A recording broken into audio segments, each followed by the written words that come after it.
Assalamualaikum warahmatullahi wabarakatuh. Perkenalkan, nama saya Syifa Ainur Rahma dari Program Studi Pendidikan Anak Usia Dini Universitas Pancasakti Bekasi.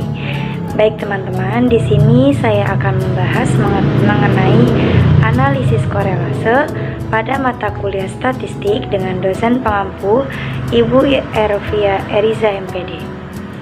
Baik teman-teman, analisis korelase merupakan istilah dalam ilmu statistik yang biasa digunakan untuk mempelajari hubungan antar variabel, di mana tujuan daripada teknik analisis ini ialah untuk mendapatkan pola dan keeratan atau kekuatan hubungan antara dua variabel atau lebih yang dinyatakan dengan koefisien korelase. Nah, apa itu koefisien korelase? Nah, koefisien korelase adalah salah satu metode dalam teknik analisis yang bertujuan untuk mendapatkan nilai kekuatan hubungan antar dua variabel, di mana hasilnya dapat memperlihatkan kekuatan hubungan yang signifikansi hubungan dan arah hubungan. Metode perhitungan di dalamnya juga bisa dilakukan dengan banyak cara. Salah satunya dengan metode korelase Pearson yang menggunakan skala atau data interval atau ratio. Nah, pemilihan metode korelase ini bisa berbeda-beda. Nah, untuk rumusnya teman-teman bisa dilihat pada gambar berikut ini.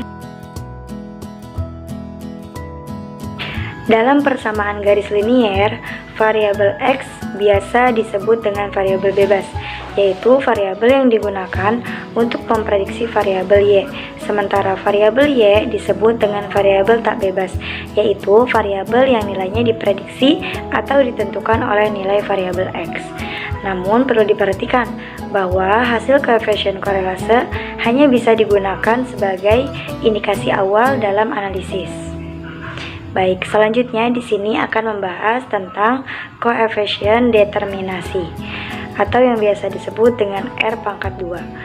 Merupakan konstanta yang menunjukkan besarnya variasi YI setiap terjadi perubahan satu satuan XI yang disebutkan oleh Gujarati 2009. Dalam implementasi keseharian bisa diartikan sebagai besarnya pengaruh variabel XI terhadap variabel Y yang dinyatakan dalam %. Berikut rumus untuk menghitung koefisien determinasi atau yang biasa disebut dengan KD adalah KD sama dengan R⁻² dikali 100%, yaitu variabilitas mempunyai makna penyebaran atau distribusi seperangkat nilai-nilai tertentu. Dengan menggunakan bahasa umum, pengaruh X terhadap Y adalah sebesar 80%, sedangkan sisanya 20% dipengaruhi oleh faktor lain. Selanjutnya, di sini saya akan membahas mengenai uji signifikansi koefisien korelase. Nah, uji ini dimaksud untuk menguji apakah besarnya atau kuatnya hubungan antar variabel yang diuji sama dengan 0 apabila hubungannya sama dengan 0. Hal tersebut menunjukkan bahwa hubungan antar variabel sangat lemah dan tidak berarti. Dan sebaliknya, apabila hubungan antar variabel secara signifikan berbeda dengan 0, maka hubungan tersebut kuat dan berarti. Nah, ada 5 tahap uji signifikansi koefisien korelase. Yang pertama yaitu perumusan hipotesa. Nah, dalam menentukan bentuk hipotesis, maka akan dilakukan uji hipotesis. Nah, uji tersebut terbagi menjadi 2, yaitu hipotesis yang dilakukan dengan nilai 0 atau nihil, serta hipotesis tandingan atau alternatif. Untuk memudahkan memahami kedua jenis formula tersebut, berikut adalah rinciannya.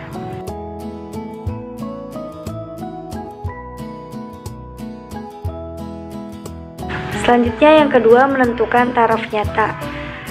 A dengan derajat bebas sama dengan N dikurang K. Setelah menentukan formula yang hendak digunakan, uji hipotesis statistik bisa dilanjutkan dengan menentukan taraf nyata daripada yang telah didapatkan. Apabila Anda menerima hipotesis 0, maka Anda menolak hipotesis alternatif, begitu pula sebaliknya. Taraf nyata merupakan batasan dari uji hipotesis, sehingga jika ia melewati batas toleransi, maka kesalahan hasilnya akan mempengaruhi nilai parameter pada data dan sampel yang digunakan. Selanjutnya, di sini terdapat uji statistika. Dalam menentukan uji statistika, prosedur yang akan dilakukan yaitu kriteria pengujian yang menjadi aspek pembentuk keputusan dalam menerima atau menolak hipotesis yang telah dipilih, khususnya hipotesis nihil. Pada proses ini dilakukan tahap perhitungan statistik ujinya. Metode statistik uji yang digunakan sangat tergantung pada sebaran statistik dari penduga parameter yang diuji. Untuk lebih mudah dalam memahaminya, perhatikan contoh berikut ini.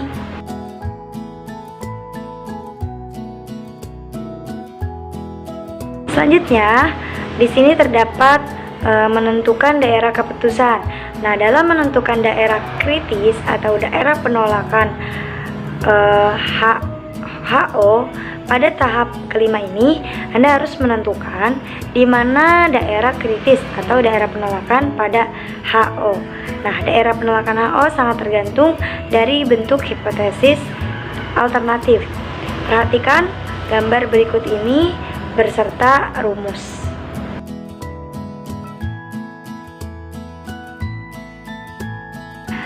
Baik teman-teman, dalam uji hipotesis ini ada satu contoh. Nah, teman-teman bisa lihat contoh pada gambar dan penjelasan berikut ini. Aturan yang telah ditetapkan negara mengenai emisi gas CO kendaraan bermotor yaitu 50 ppm. Sebuah perusahaan otomotif melakukan pengajuan izin operasi dan akan diperiksa kelayakannya. 20 unit kendaraan roda 4 dijadikan data sampel untuk dilakukan pengujian kadar emisi CO2-nya. Dari data yang didapatkan, nilai rata-ratanya adalah 55 dan ragamnya 4,2.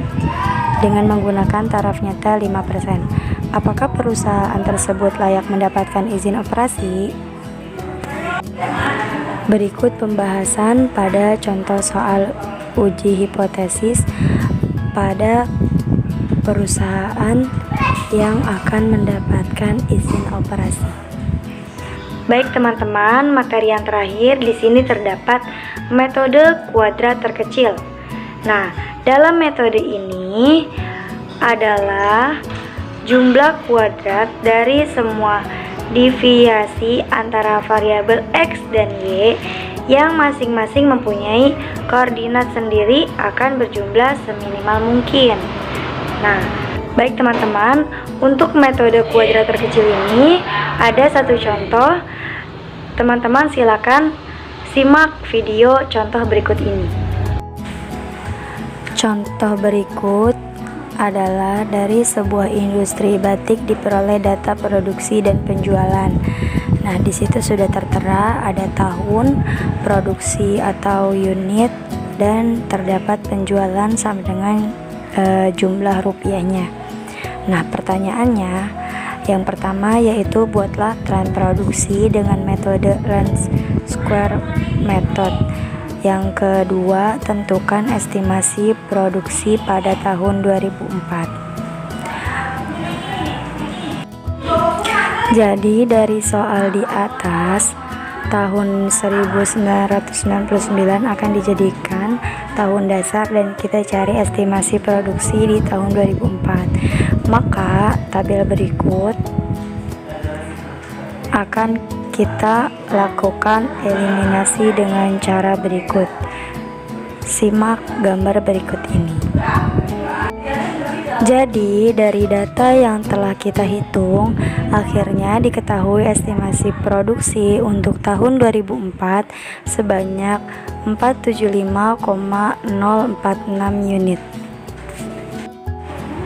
Berikut Berikut adalah perkembangan aset pemerintah Indonesia tahun 2014 sampai 2020.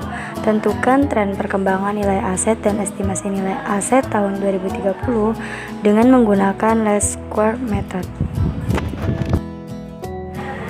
Nah, berikut hasil akhir dari perhitungan untuk menghitung least square method pada estimasi aset senilai 22249,81 triliun. Nah teman-teman, mungkin itu saja materi analisis korelasi dari saya. Kurang lebihnya mohon maaf. Wassalamualaikum warahmatullahi wabarakatuh.